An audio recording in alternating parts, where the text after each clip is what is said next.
한국 청년들은 아메리칸 파이보다 일자리 부족에 더 관심이 있다. 윤석열 대통령의 방미에 대한 외신의 냉정한 평가입니다. 워싱턴 선언, 만찬 자리에서의 열창, 미 국회 연설, 하버드 연설 등 화려한 이벤트로 가득했지만 정작 소득은 별것 없었으니 빈 수레가 요란한 격입니다. 더구나 동북아의 신냉전 진영 구도를 더욱 강화하면서 저 요란한 빈 수레가 낭떠러지로 향하는 것은 아닌지 우려하지 않을 수 없게 됐습니다. 저는 한미정상회담을 앞두고 세 가지 제안을 드린 바 있습니다. 첫째, 대한민국 외교가 지향해온 최소한의 균형점을 잃지 말 것, 제1의 교역국 중국과 10대 교역국 러시아를 쓸데없이 자극하지 말라는 제언이었습니다. 다행히 워싱턴 선언문에는 북중러를 직접 겨냥하지 않았지만 윤석열 대통령은 이 정도로 만족할 수 없었는지 하버드까지 가서 북중러를 한꺼번에 저격했습니다. 14개월째 이어지는 무역 적자와 끝이 보이지 않는 민생 파탄은 어떻게 책임지겠다는 것인지 도무지 알 길이 없습니다.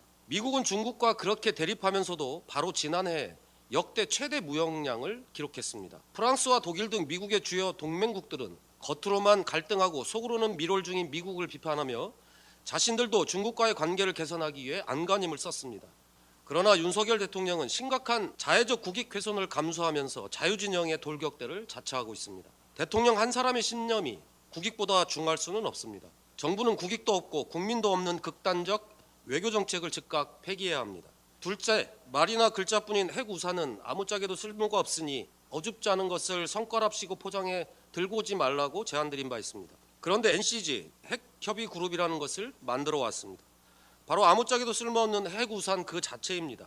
미국은 이것이 핵 공유를 의미하지 않는다고 못을 박았습니다. 나토식 협의체 수준도 안 된다는 것입니다. NPT 재확인으로 핵 무장론도 묶어뒀으니 이제 대한민국은 유사시에 북핵 대비책을 우리 뜻대로 정할 수 없게 된 것이나 다름없습니다. 앞으로 미국은 NCG의 속도 조절만으로도 대한민국을 쥐락펴락할 수 있게 된 것입니다. 더구나 미 전략 핵 잠수함이 한반도에 전개하면 북한의 반응은 핵전력 포기는커녕 핵전력 고도화가 될 것이 불을 보듯 뻔한 일입니다. 이미 한반도를 통째로 날리고도 남을 핵전력이 경쟁 중인 상황에서 군비 경쟁을 계속하는 것이 대한민국에 대체 무슨 국익을 가져다 준다는 것이 통탄할 지경입니다. 이렇게 나라의 운명을 미국의 손에 넘겨놓고 받아온 것이 고작 8개 기업에서 59억 불, 우리 돈으로 8조 원이 안 되는 금목입니다. 지금 울며 겨자 먹기식으로 우리나라 5대 기업이 밝힌 미국 투자 계획만 해도 100조 원이 넘습니다. 반도체, 배터리 등 주요 첨단과학 부문에서 산업 공동화까지 걱정되고 있는 판국입니다. 우리 기업이 당하는 차별을 시정하지는 못할지언정 10분의 1도 못 받아왔으면서 적어도 홍보는 자제해야 하는 것 아니겠습니까? 신중하게 협상을 했더니 다 퍼주고 돌아왔습니다. 대통령실과 여당은 지금 자랑할 때가 아니라 국민 앞에 사죄해야 할 때입니다. 셋째, 지금까지 윤석열 정부의 외교 정책은 전 과목 F학점이니 즉시 외교 안보 라인을 전면 쇄신해야 한다고 제안드렸습니다. 특히 김태효 안보실 1차장은 도감청 사건에 이어 이번에도 사실상 핵공유, 핵을 공유한다는 느낌 운운하다가 백악관 고위 담당자에게 직설적으로 반박당했습니다. 빨리 교체하는 것이 국민에게는 물론 대통령실에게도 이로울 것입니다. 비단 김태효 차장만이 아닙니다. 윤석열 대통령의 외교 안보 라인은 북핵에 대한 무력 경쟁과 경제적 이익이라는 보수적 관점에서조차 이렇다 할 성과를 내오지 못했습니다.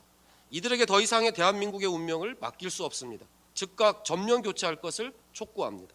존경하는 국민 여러분, 국민의 불안감을 자극하며 미중 대결 시대에 중간지대는 없다고 주장하는 정부 여당의 극단적 인식과 논리의 정의당은 단호히 반대합니다.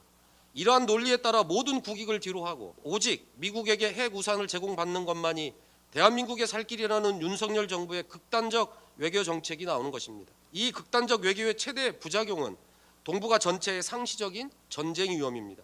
기시다 총리의 답방 소식이 들려옵니다.